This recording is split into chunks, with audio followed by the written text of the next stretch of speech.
Hello, everyone. I'm Tyler. Thank you all for coming to the event.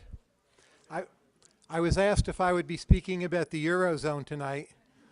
I can predict that food will become cheaper in some of those countries, but that's all I have to say about the Eurozone for the time being. I'd like to talk just a little bit about my book, An Economist Gets Lunch.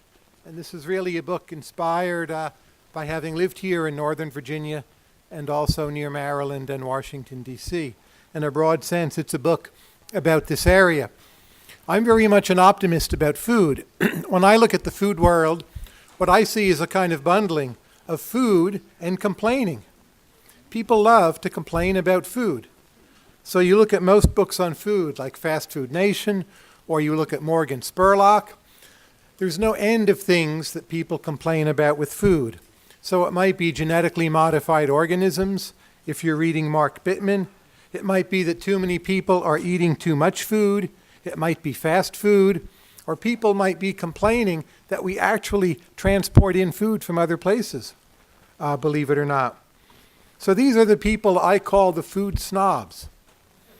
And the purpose of An Economist Gets Lunch is to put forward a different vision, a more optimistic vision, more capitalistic vision, I would say, but most of all, a vision rooted in food as being a popular art, a commercial art, something competitive, a vision that individual consumers are often the source of good innovation, not just government, and really trying to unbundle food and complaining.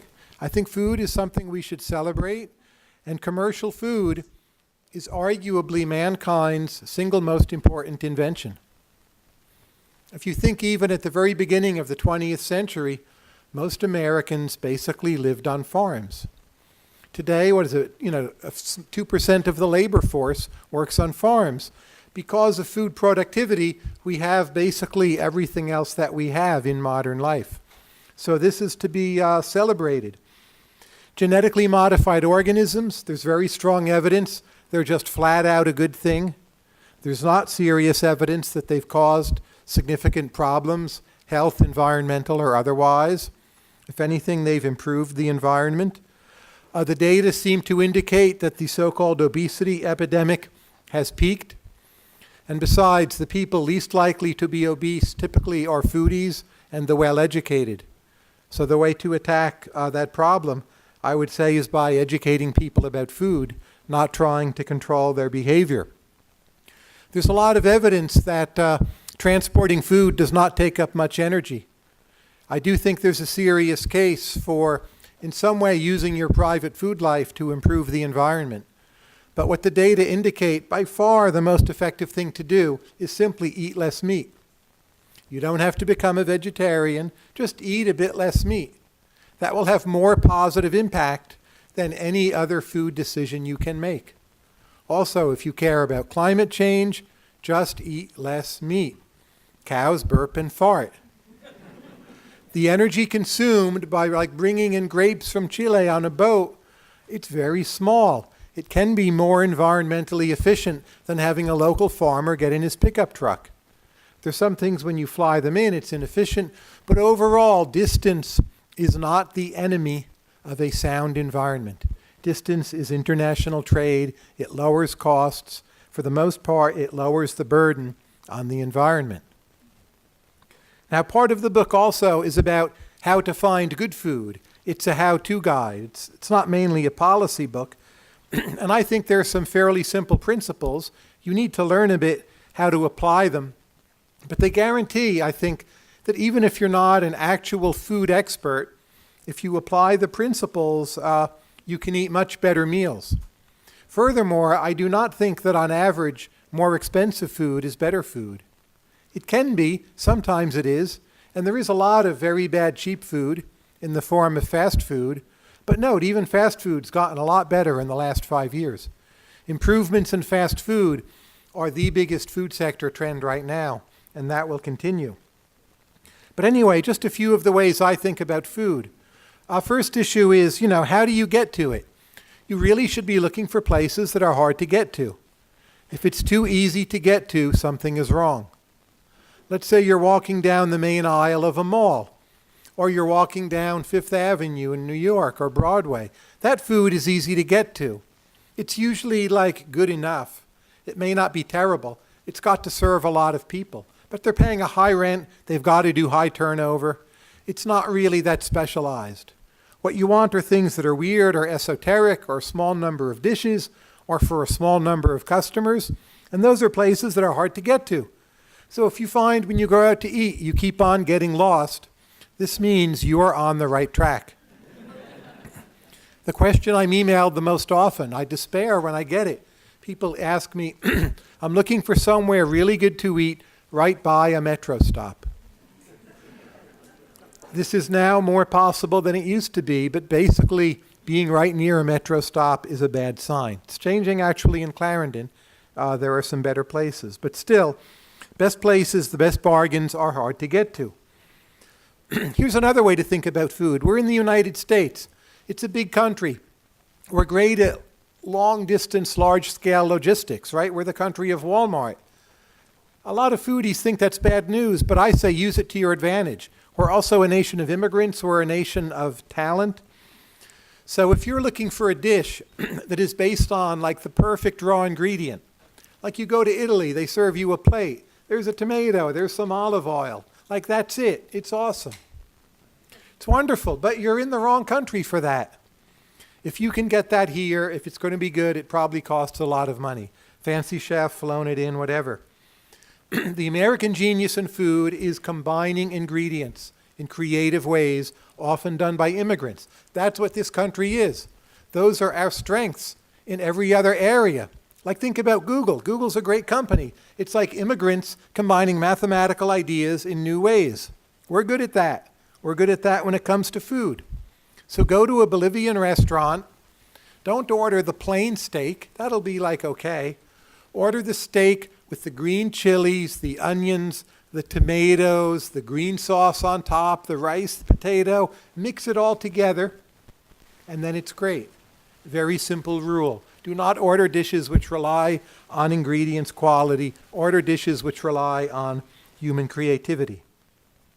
Key question, maybe the most important question. I don't even like to talk anymore, like what are the good restaurants when I can avoid it. It's really a question like how do you get the good dishes? Most ethnic restaurants have some really good dishes, and most dishes in ethnic restaurants, including my favorites, maybe 2/3 of them are just average or mediocre. So there's just an art to ordering. Now, if you know what are the best dishes, or you could check my food guide, great. But what if you don't know? So much of eating out well is simply learning how to communicate with other human beings. You're in an ethnic restaurant. To be perfectly blunt, especially if you look American, American in the sense of what they think of as American, they don't trust you. You come in, they think you're a fool. They think you're a fool because on average, you are a fool. So what you need to do is establish a bond of trust. You need to tell them, bring me your best dishes, and to say it in a way where you are credible. You need to trust them, and you need to get them to trust you. It's like a two-way sales job. And when you view it in those terms, you're establishing your credibility, showing them that you trust them. They will bring you the best dishes, and your meal will be many times better. And that's a more important point than any knowledge of food you might learn by reading books or talking to food critics. How can you establish trust with your waiter or owner or chef and get them to stop thinking of you as a fool? Now, if you're Chinese, you walk into a Sichuan restaurant, it might be pretty easy, especially if you speak Chinese. But again, if you look like I do, you always have to reestablish credibility. And just learn how to do that. That's like number one food tip. It works. Here's another tip I give, especially for more expensive places in Washington, places in hip neighborhoods. I would say the restaurant cycle has been speeded up. So it used to be a place would open, it would build for years, it would be good for years. There was word of mouth, it all happened somewhat slowly. Now there's the food bloggers, imagine those people. There's the internet, there's Yelp, there's Twitter. So a new place opens up. It's geared to make a big splash right away. Everything's about publicity. Typically, these places, the first 6 months, they're really pretty good. Sometimes they're great, excellent, original, unique, whatever. The chef owns 7 restaurants, and he's there, or she's there for the first 6 months. So you've got to go to a new restaurant, you like it, you say, wow, this is good. You've got to ask yourself, are these people part of the cycle? 80% chances that they are. So if you really like it, I would say go a lot those first 6 months. Then once the place is established, it's a social scene, it starts attracting beautiful women, well-off men, whatever, you've just got to cut bait and stop going. Kiss it goodbye. Don't look back. You've got to be somewhat brutal and disloyal because it probably isn't good anymore. It's still probably like not bad, but it's somewhat expensive. It's not the way you remember it. You keep on going back. You're hoping, you tell people, you bring them. You're like, gee, it was better last time. It's like, no. Be brutal. 6 months. Speed up your enjoyment. Cut it loose. Move on to the next one. It's not the case for ethnic restaurants. If they're good, they stay good for years. Trendy places, the quality cycle is totally accelerated. How to use the internet, places like Yelp, they're great, other sources. But don't look at the average of stars. No. That's the average. Who wants the average assessment? If you went for the average assessment, where would you eat every meal? I think it would be McDonald's, right? McDonald's Big Mac. Here's what you do on Yelp. You look at the positive reviews. Are they long, detailed, and convincing? If they are, it's a good place. And forget all the people who gave it 1 star because like the food was too spicy, or 1 star because I wanted Mexican food and they didn't serve margaritas, or 2 stars because they'd never had mole before. Like, forget them. Just look at the quality of the good reviews. How good are they? That will do the trick. Those are just some of my basic tips for finding good food. They're all based in economic logic. So I view like the food writing I do, the economics writing I do, they're more or less the same thing, even though they inhabit, from the point of view of the world, 2 totally separate universes. But the logic of food is the logic of economics, and vice versa. Let me say just a little bit about some of my favorite places in particular around here. I take it most of you live not too far from here. And I'll even mention a place or 2 near metro stops. But if you're like wondering, like, where should I eat now? Like, this Cowen guy, can he get totally specific? Best meal I've had lately is in a new Bangladeshi restaurant. It's called Garir Kabar. These are all on my food blog, by the way, Tyler Cowen's ethnicdiningguide.com. But that's 5151 Lee Avenue. I went there once, like 4 months ago. I walked in the door. They look at me like I'm insane. Like, you want food? It was like the Monty Python cheese shop skit. There was no menu. The chef was back in Bangladesh, some kind of family problem. Like, with great persuasion on my part. It wasn't a question like, what's your best dish? It's like, are you willing to cook me anything? Finally, they cooked a biryani. Best biryani I've ever had in the U.S. But that was all they could do. I went back this last weekend. We went in a group of 4, did the old song and dance. We trust you. You must trust us. Please bring us your best things. We had like an 8-course meal, $30 a head. Every course was incredible. We loved it.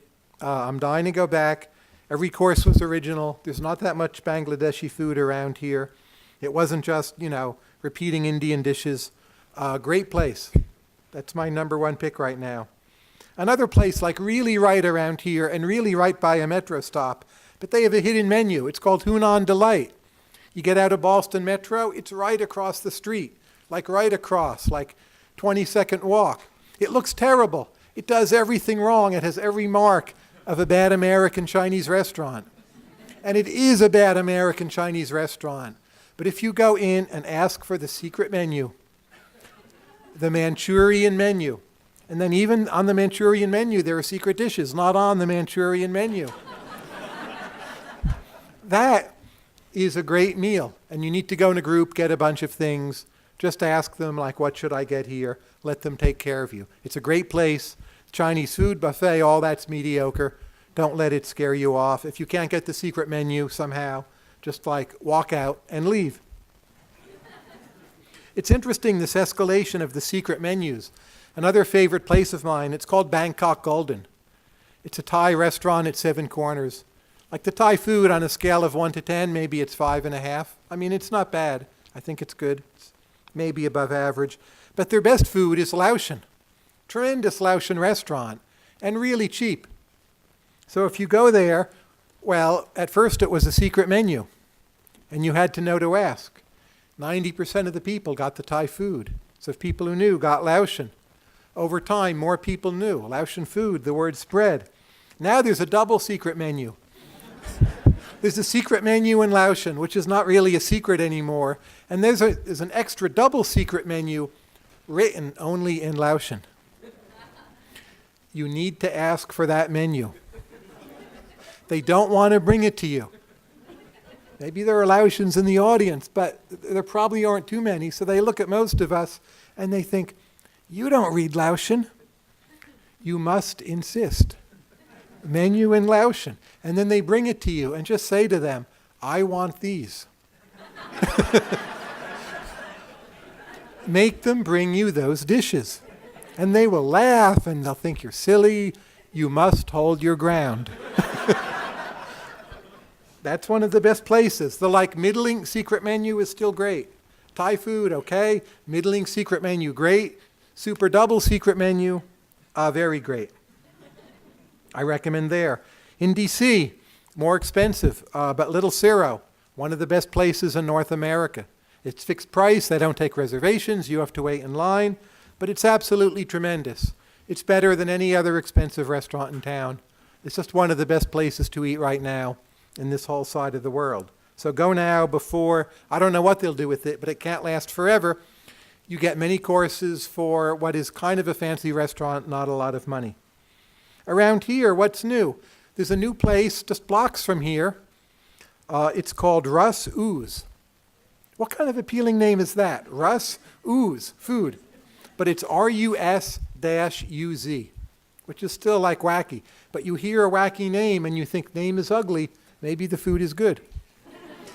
So Rus Ooze is Russian food and Uzbekistan food. So apply the logic of economics. Which is the appeal to the masses? Well, in relative terms in this country, it's like the Russians who are the masses, right? It's the Uzbekis who are harder to find. So of course that means the Uzbeki dishes are better.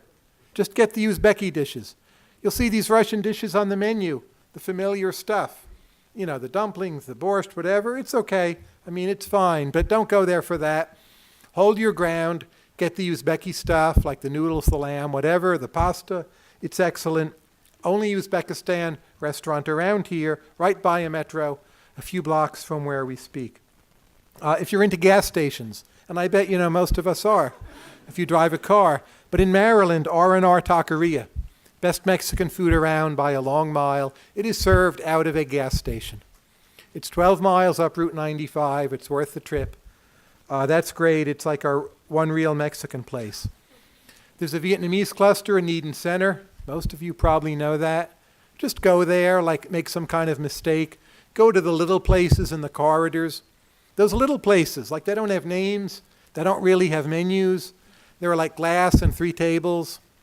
Go to those. Throw yourself on their mercy.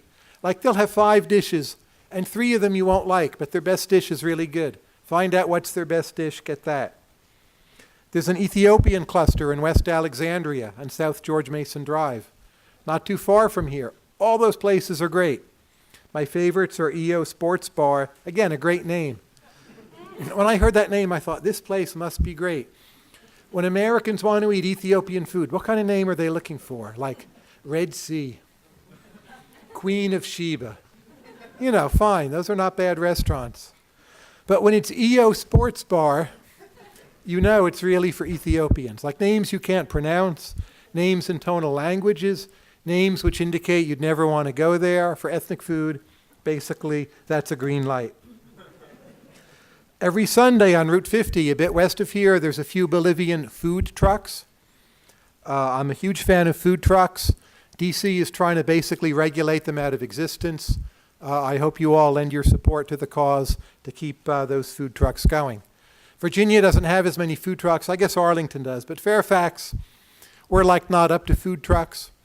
I guess we're too unzoned in a way. There's so much convenient food and lower density. We don't have food trucks. But on Route 50 they do. There's a great Bolivian place in Arlington, La Ciborita. Wonderful late night hangout. Lots of fun. My favorite Chinese place is in Maryland, Sichuan River. Ma La Tang, right around here. It's right behind GMU. Great Sichuan food. You can walk there. Elephant Jumps for Thai is in Merrifield. And really a lot of good places. We live in a golden age of Northern Virginia, Maryland dining. 10 years ago, Maryland was better. Now Virginia's pulled away with the lead. It's not even close. Sorry if I'm offending anyone here, but it's true. We have now better for almost everything. Not Caribbean, not always Indian, but most everything else. There's a new New Orleans place like Cajun Place. You know, I saw the people here, one more page. It's a great bookstore. I just discovered it lately. I was astonished how good it is, and I hadn't known about it. It's off of Route 29, which is like food mecca. Route 29's everything great about Virginia. It's a total dump.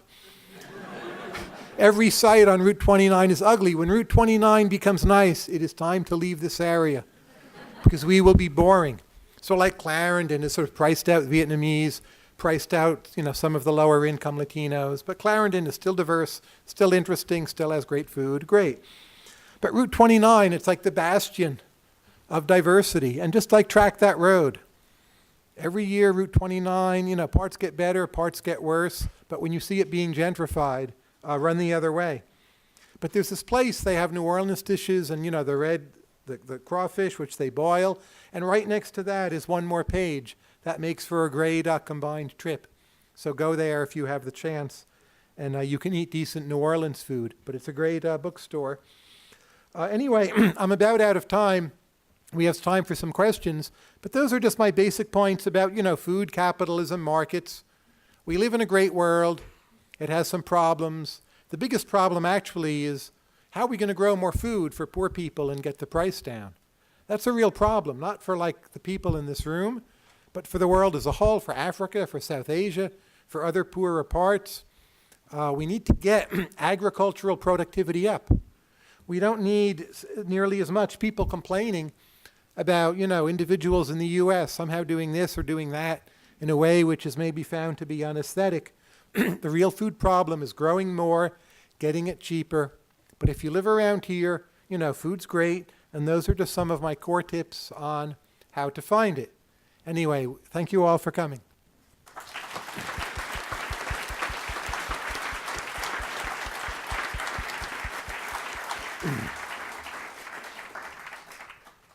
Question. Someone will come around with the mic. Yes. There's two of you next to each other, and if you go in order, we can economize on the mic. Thank you. The location you're talking about for the crawfish is called Chasin' Tails. Correct. On 29. But my question is, what's your position on farm subsidies? My position on farm subsidies is very simple. There should not be any. We should abolish every dollar of them tomorrow. They do harm, not phase them out. Just get rid of them. They're counterproductive. They make food cost more. You know, there's a boom in commodity prices. If there was ever a time when farmers didn't need them, it's now. It costs taxpayers money, takes funds away from higher priorities. No good reason to do it. Behind you, there was a question. Yes? Your tip was to establish trust with these ethnic restaurants. What are some of the ways that you establish trust? Depends, you know, where exactly you are. But basically, for me, all of them mistrust me. When I go back, they know me, then it's easy. But to name something from their country, go a little prepared. I don't mean the capital city, but if you go to a Bolivian place, say something about Cochabamba. Or just show some knowledge of something. You go to a Sichuan place, say, I want the food the way you cook it in Chengdu. And if you can master the tones, I can, you know, so much the better. Just try small things. They'll mostly work. If you see other patrons there eating the good stuff, you can point and say, serve me like you serve them, or serve me like you would cook for yourself. One thing I'll note is that if you're really persistent, it's actually the case that 85% of the Chinese restaurants in America are great, even though it seems like only a few are good. But if you demand to personally speak to the chef and you convince him you want like a real mapo tofu, which doesn't really require good ingredients, and say, cook it for me like you cook it for you, cook it for me the way the staff eats it. Even like these horrible American Chinese, gloopy, sweet, salty, sugary, awful, cringe-inducing places, if you can whack sense into them, for that one dish, they'll be like at least a B-plus Chinese restaurant doing mapo tofu. And almost any Thai place you can talk into a better meal. Then there's other cuisines, like you look at something like Bolivian. The genius of Bolivian cuisine is they haven't yet figured out how to sell out to a mass market. Same with a lot of Vietnamese. Like 20 years ago, people thought, oh, Vietnamese food is becoming popular, it's coming into Georgetown, whatever. Fortunately, that didn't happen. So there's like a sellout version of American Chinese food. We're developing a sellout version of Thai food, which is too sweet and a lot of gloopy, like pad Thai. And some restaurants, Thai restaurants, you need to talk them out of that. But a lot of cuisines, they're so advanced, they haven't even figured out yet how to sell out. And you do that, you go to those places, then it's easy. You don't really have to talk them out of anything. Just order. Yes?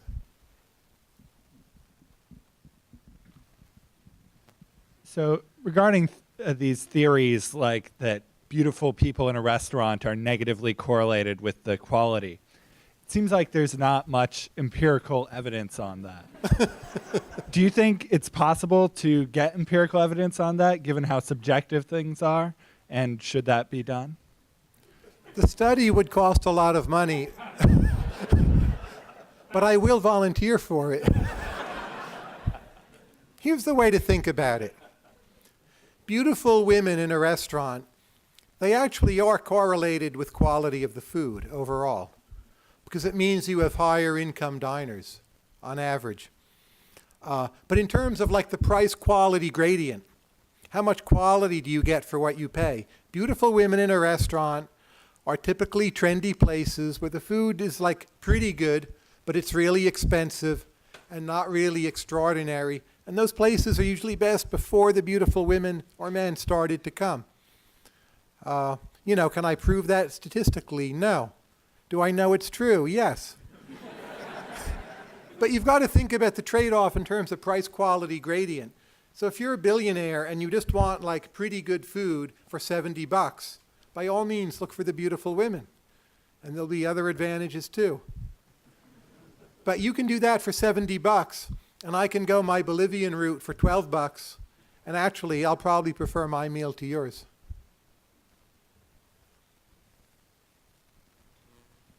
Sure. Yeah. Does your approach change at all when you go abroad? Do you have any tips for that when you're in another country, for example? My book covers a lot of other different countries, and these things vary by country. I mean, of course, there are some countries where you cannot avoid restaurants with beautiful women, right? And what do you do then? So it depends where you are, but the notion that you should go to places which are hard to get to, that's true virtually everywhere. Knowing how to ask is true virtually everywhere. If you're somewhere where you're totally stumped, what you want to do is look to ask a male between the ages of 30 and 50 years old who has a job which requires him to work with a lot of transportation. This would include cab drivers, but also firemen, textbook salesmen, all kinds of jobs. Sort of middle-aged men, not too young, not too old. They go around a lot. Find one of them and ask them. Don't ask concierge. It's all corrupt or they don't know. But find like a 38-year-old male who gets around a lot and ask that person where to eat. In most countries, that's your best bet. If Yelp can help you out, fine. If you interpret the reviews correctly. So it depends where you are. If you're in somewhere like Italy, I would just say, look for trattorias. It's hard to go wrong. Worst food in Italy, it's in Rome, Florence, and Venice, which can be pretty dismal. Everywhere else is awesome. You hardly even have to try. Food stalls are usually great. I love Singapore, love India to eat. I love roadside food in Mexico. It's a lot of good stuff out there. I'd say most countries are actually easier than the U.S. U.S. is like big and complicated and things are far apart. It's harder to find really good food here than in most countries on this planet. Yes, up front. I've read a couple articles about GMOs being responsible for the bee kill-off. Are you familiar with that, or do you have any information on it? There's no evidence that it's actually true. The bee kill-off is somewhat mysterious. You know, the evidence on GMOs is they have increased yields. They've made it possible in some cases that crops don't have to be doused with as much stuff. They've lowered the price of food. The bee kill-off is a mystery, but there's not a serious research paper I'm aware of that ties it to GMOs. You find a lot of false claims about GMOs in the literature. It's an area where there's a great deal of pseudoscience. But if you read something like the National Academy of Sciences report on GMOs, it just says flat out, GMOs have had some benefits. They haven't created environmental problems. That's the state of science as we know it. Yes, also up front. Do you have any advice as to how to eat at a food truck and how to get good food from a food truck? I feel like you spend $2 more than at a restaurant to pretend like you're in Portland, and I haven't had a really good food truck experience. You know, I live in Fairfax, which is even further west than Arlington. So what food trucks are most useful for is in urban areas where you have large numbers of employees, government-run cafeterias, and impossible restrictions on zoning. Now, what city might that be? That's D.C. I don't really track food trucks in D.C. Most of my meals I eat in Virginia or Maryland. I think food in the suburbs is a lot better. So actually, I'm much more of an expert on restaurants than I am on food trucks. But I think the way to find the best food trucks is to use the internet. Use Twitter, use Yelp, see what people say about food trucks, and try. But I actually myself, I don't need to eat at them very much because I'm ensconced out there in Fairfax, lower density. I have to drive east to Arlington really to even see a food truck.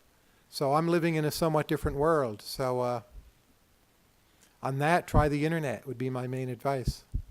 And look for lines, of course. Yes.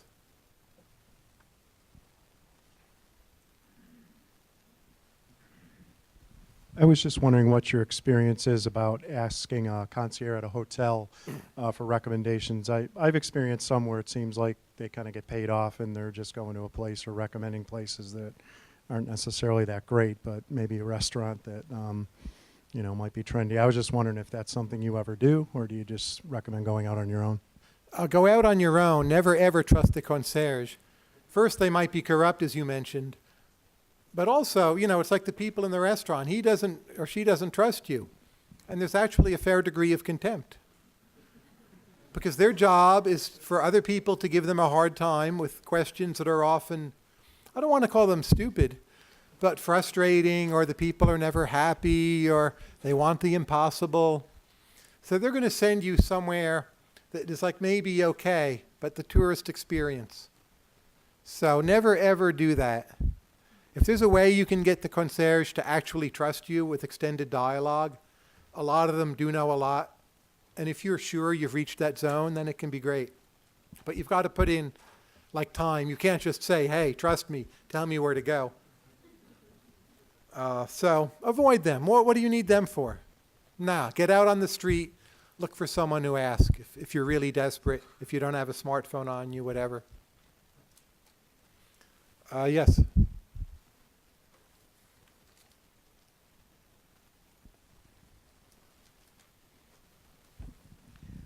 I gather from your blog that you like food very, very hot, and putting your hands in putting yourself in the hands of a restaurant or the chef and so forth of an ethnic restaurant can really yield some very hot food. How do you avoid that if you can't take it? Well, I'm not actually that big an enthusiast of heat. although maybe I am, by some of your standards. So if I go to a Thai restaurant, for me, Thai food is the spiciest. Like you go to Thailand, they serve you some soup. It's like, uh-oh. You don't say anything. It's like putting a lit match to your tongue. And there's been plenty of food in Thailand that I just really can't eat. And I never asked for it spicy. And obviously, I don't look like I'm Thai. So if I go to a Thai restaurant here, and if they have 4 categories and the 4 is Thai spicy, I want level 3, which is pretty hot. So you could just say, like for Thai food, spicy but not Thai spicy. And they'll get that. Like they all know the phrase Thai spicy. And then what about other cuisines? From my point of view, none of them are really that hot. Like some things in Laotian are a bit like Thai, they can be hot. I don't know, do we have spicy food around here? Maybe in saying I don't see it, I'm betraying that I eat really spicy food, but I don't think I do. So you got to beware. It's often efficient to get your food spicier than you want it. Because if you tell them not too spicy, maybe what you mean is like downgrade from a 9 to a 7. But what they hear is downgrade from a 5 to a 2. And they lose respect for you, they lose trust, and even maybe a bit of contempt re-enters the equation. And even if you want 4, like it may be worth eating 6 to get the meal you desire. So you've got to calibrate. If a place knows you, great. But Thai food is where that's really an issue. And like really hot Thai food, I don't like it either. It's too spicy for me. Oh, yes, way in the back. Hi. So my wife and I, we like German food and beer. And recently, a friend of my wife's who lives in Munich invited us to come there for Oktoberfest this year. We were wondering, how do you eat well in a city when there's a tremendous number of outsiders who have kind of temporarily descended on the city, especially if you are one of the outsiders? That's tough. Of course, this will sound odd, but you want to avoid the beer gardens when you go to Munich for Oktoberfest. They're not bad. You'll get like decent Wiener Schnitzel there and the like. But Germany's a great food country. It's very underrated. It has a lot of great French food, good ethnic foods of many different kinds, although not too much good Chinese food. German food is excellent vegetables, very good meats. And if you get like, a Michelin guide, avoid the starred places. Just go to like a Michelin 2-forker, somewhere a little out of the way. You'll get a superb German meal, and the other Oktoberfest tourists probably are not going there. And you'll eat very well in Munich or, almost anywhere else in Germany. I would say look for quality of vegetables in Germany. They'll be correlated with other good things. Get a little bit off the beaten track. Use the Michelin guide, but not for the like fancy, super expensive places. Just like those moderate 2-forkers. Or get like Time Out Munich. Go to the newer places. They'll be very, very good. So, the beer garden, you can go there later. The Wiener Schnitzel in the Munich beer garden, it's actually still not that bad. As mass food goes, you could do a lot worse. Yes, in the front.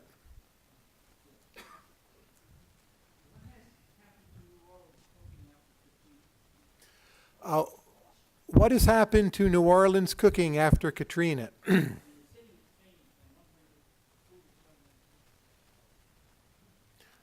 There's a lot of good food in New Orleans still. I think where and how you find it is changing. There's a lot of like new bistros springing up outside of the French Quarter that are really quite good and not necessarily that famous. The old standby places, I think, are on average getting worse. I think it's still a vital scene. You just need to mix up how you used to find things. Again, look for places out of the way. Avoid the French Quarter. Garden District has a lot of wonderful food. If you have a car or can rent a car, it's like a 2-hour drive to what's maybe America's very best food of all, and that's Southwest Louisiana. Go to these little dump towns where they like scrawl on the blackboard. Look for places where they spell the name of what they're serving wrong. Sometimes it's just served out of a guy's house. It's things like sausage. They'll just have 1 or 2 dishes. It's mind-blowingly good. It's like some of the best food in the whole U.S., even the whole world. It's super cheap. If you can get there way better than New Orleans, it'll blow your mind. It's where a lot of the New Orleans stuff comes from. Yes? If you look at how food has been made in the past 100 years, that's changed drastically, but what we're eating hasn't changed drastically. When you look at moving forward, I don't know if you've heard of Soylent. A man in California says that he's managed to like take the minerals that you need and make a powder, and then you mix it with water, and you can just eat all of your food that way. Do you see that in the future? Do you see like almost unrecognizable food 50 years from now? It's not in the future for me. Here's one of the things in the food world. You know, I'm less crazy about this than a lot of other people. Like molecular gastronomy. I think a lot of it doesn't taste that good. I know it's heresy to say it. A lot of it tastes good, but like not as good as Sichuan Jin River, Dan Dan noodles, you know, up there in Rockville for $8. So I think comfort food, the tried and true, classic ethnic dishes, just like fat, is pretty good, and it's not going to be beaten anytime soon. I think not within our lives. So the Soylent stuff, it's like a publicity stunt. I blogged that, I chuckled, a lot of people commented, but no one like wrote me, where can I get it? And you know, from a purely marketing point of view, I wouldn't have called it Soylent either. So no, I think food will stay food. In a lot of ways, food has become more like food than it was 10 years ago. And the real innovation now is to have really good fast food done in a chained way. There's like now a new fast food chained version of Kava, like the Kava in Clarendon. And the fast food chained version, cheaper, quicker. It's now in Merrifield. I went there last week. It's pretty good. Stuff like that's going to get a lot better. And that, you know, like Chipotle, it's pretty earthy food. And that's what I think is making the comeback. I don't think our future is molecular gastronomy where you eat like some purple thing that you're told is derived from essence of flour. And it like makes a little sound and there's a puff of smoke. And you have no idea what just happened to you. So that's my prediction. Earthy food is robust. Where are the mics? That gentleman, I think he's pretty close to you. My wife and I spent 6 years in France. We came back in 2007. But I've noticed a big difference in just the food culture. I mean, people really care about where the food comes from, what cows the meat came from, or where the food was grown. I mean, and they just care a lot more than Americans do. I mean, they ask those questions. Of course, France, you know, they're crazy about the terroir, and there's some hypocrisy often. I mean, there are big combines in France as well as little farms, and they pay a heavy price to subsidize their little farms. But when I got back to the States, there was a noticeable difference. I mean, you can't get a decent strawberry, even at Whole Foods. It's hard to get a decent strawberry or tomato, you know. And I'm puzzled by the evolution of food culture. It seems like it's hard to imagine America becoming as obsessed as the French by where something comes from or where your cow meat came from, and talking about that in the store. I just don't see that kind of change. The food's gotten a lot better. I mean, a lot more interesting. But I was just curious what your observations were about that. You know, I agree. I don't think we're ever going to do the French model, other than like eating a lot of French fries. It doesn't fit us culturally. We have too much big agribusiness. It's too big a country, and so on. But if you go to a lot of other wonderful food countries, you know, you go to Singapore, you go to most of Asia, no one there talks about terroir, whether in the French language or their own languages. They're obsessed with the quality of what you eat, but they're not like, oh, what province did it come from? How did they massage the cow? Or it's just like, how good is this? You know, this grandmother runs a food stall. She's awesome. Here's their best dish. So as food here continues to get better, I think we'll move much more in an Asian direction. The content of food, but I don't just mean the content. I mean how we think about food. Asian food is mostly served quite quickly, with exceptions, not as long Chinese banquet and all that. But there's tremendous quick food in just about every Asian country. And I think we will go that route rather than the French slow food, sit down. They brought you the artichoke right from the field. Value of time's too high here. When are we going to get a decent, selection of strawberries here? I mean, Not soon, right? Netherlands does a wicked strawberry. So does France. We're far away from that. It's a shame. I won't really eat a lot of stuff here because it just isn't any good. It doesn't taste like anything. What would it cost for us now to get better strawberries? I think we could get French or Dutch quality strawberries at 2 to 3 times the current price. So you have to ask, how wealthy will we get before we, as some collective whole, say here in Arlington, are willing to pay that? It's not next year, but it's not 100 years from now. It'll happen, but it's a ways away. Yes, that gentleman? Hello, Professor. About GMOs, how should societies, if they believe that there may be a risk, they don't know, from the long-term consumption of GMOs, but they don't know, how should societies properly assess that unknown risk?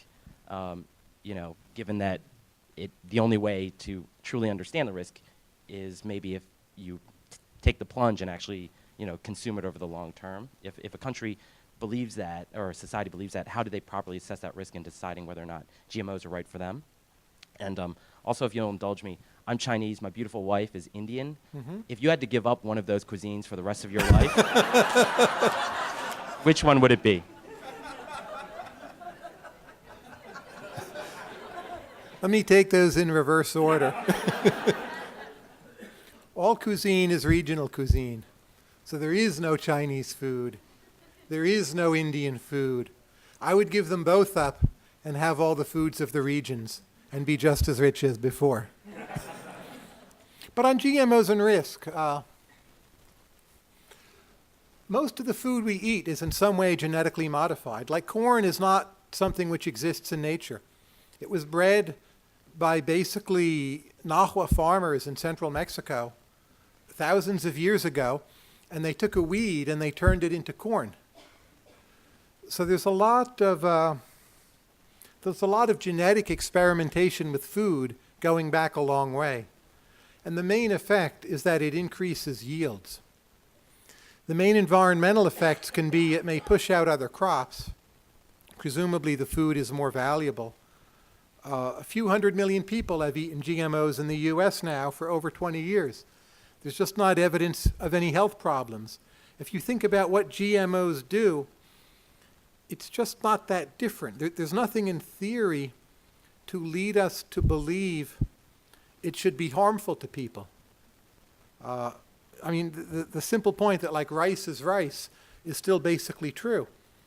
The real future of GMO rice is to fortify rice with vitamins like vitamin A and lower the rate of blindness, mostly in Asia.